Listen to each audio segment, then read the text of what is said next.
¿Qué tal? Mi nombre es José Eduardo Tapa y hoy les voy a hablar sobre el heráldico nombre de trastornos de la conducta alimentaria. Quiero decirles que me fascina ese nombre porque suena enorme, grandioso, pero no dice absolutamente nada. No existe en la condición humana, no existe ningún pueblo en la historia, no existe ninguna cultura ni sociedad que jamás haya tenido una alimentación sana, correcta, adecuada y demás.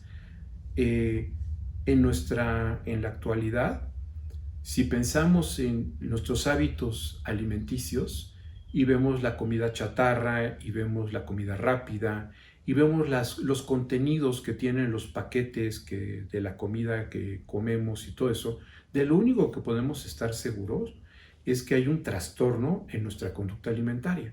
O sea, esa es la regularidad, no la excepción. Entonces, y además algo importantísimo, desde que el hombre es hombre, es decir, desde que el hombre ha agregado todo el sentido de lo simbólico, lo imaginario al mundo, a su forma de comer, a su forma de... lo ha transformado. O sea, si hiciéramos un estudio, por ejemplo, bueno, lo han hecho paleontólogos y todo esto, sobre lo que comían los homínidos, cromañones, neandertales, etcétera, vemos que parte de lo que fue el desarrollo de la evolución importante para nosotros es que éramos al parecer, unos oportunistas, éramos una especie oportunista que se aprovechaba de los restos de la caza de otros animales. Y entonces hubo una dieta rica, por ejemplo, en tuétano, porque comíamos esos huesos, los asábamos, o sea, había una serie de condiciones de comer vísceras, hígado y todo eso que eran ricos en vitamina B, lo que fue muy rico para el proceso, digamos, evolutivo y muy malo para los dientes porque eso ayudó a que se generaran caries.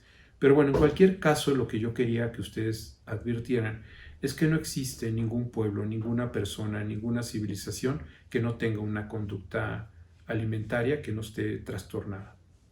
Así, con eso se ha querido como hacer suponer como que aquellas personas que tienen bulimia, anorexia o incluso conductas como la vigorexia o etcétera, pueden ser consideradas como en un cuadro clínico común.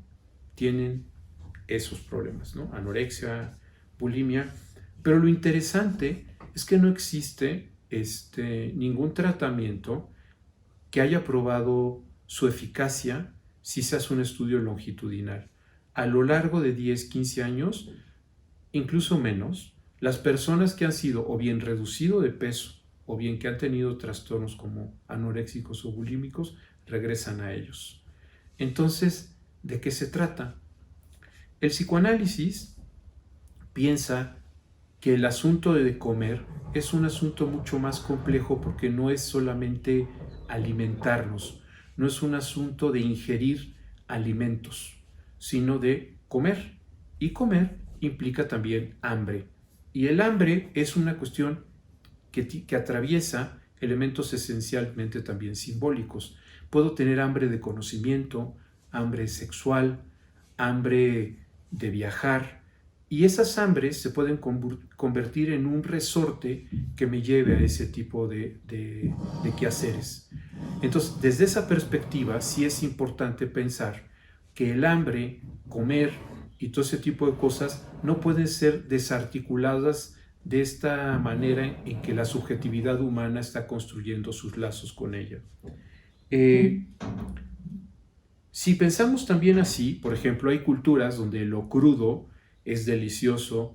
El sashimi japonés, que es un corte de pescado crudo, puede ser delicioso. Sabemos que los chinos comen perro. Sabemos que en México se comen grillos e insectos.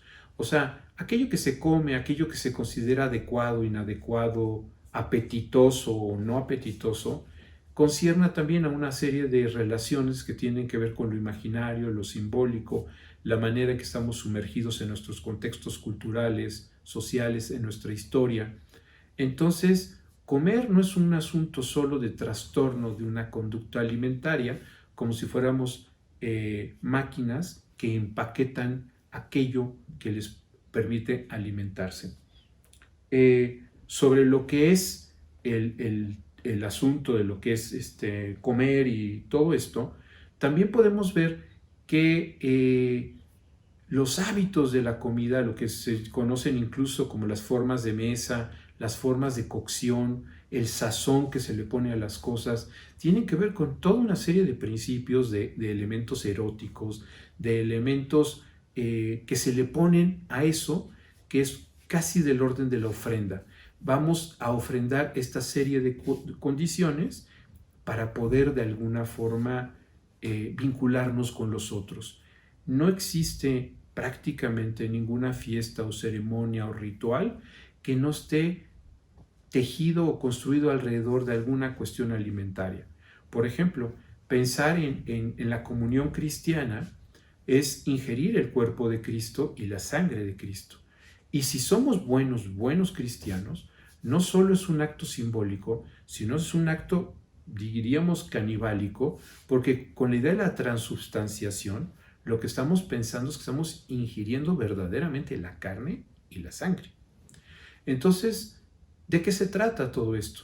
Que comer es mucho más que alimentarse. Que comer entraña toda una serie de vínculos, de relaciones, de lo que hace un sujeto con el mundo y consigo mismo, con su cuerpo. El cuerpo es el lugar donde dejan las marcas, lo que comemos o lo que no comemos. Lo que hacemos con esas ingestas quedan totalmente del lado del cuerpo.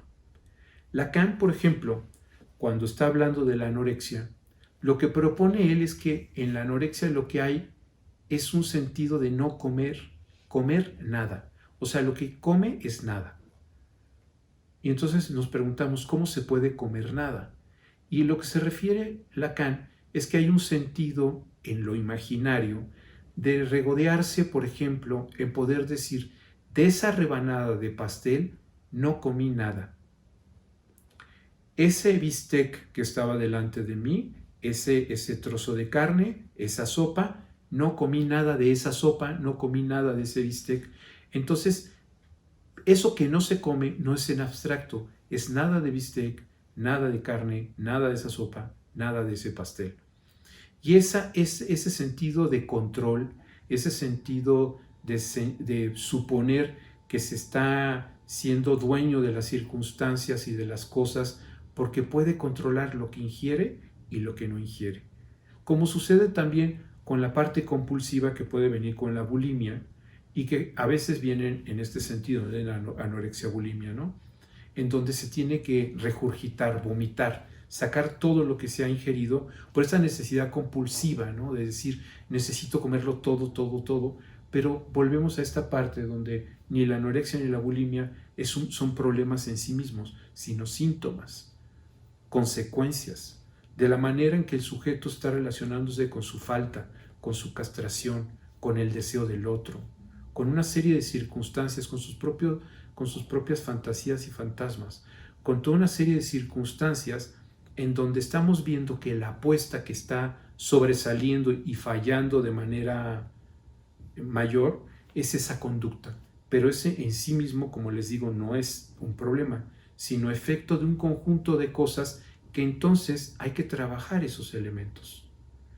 Si trabajamos esas cosas, el síntoma puede cambiar y puede desaparecer. Pero si trabajamos directamente como con la conducta, con el síntoma, lo único que estamos haciendo es maquillarlo o conducirlo, lo que saben los psicólogos, porque la mayoría de los psicólogos proponen que este tipo de cuestiones, más que ser curadas, son controladas, cosa que tampoco está claramente, seguido, porque los fracasos en la clínica de estas situaciones no son poco frecuentes. Entonces, esto es lo que quería decirles yo sobre el asunto de la conducta alimentaria, comer, alimentarse. Gracias.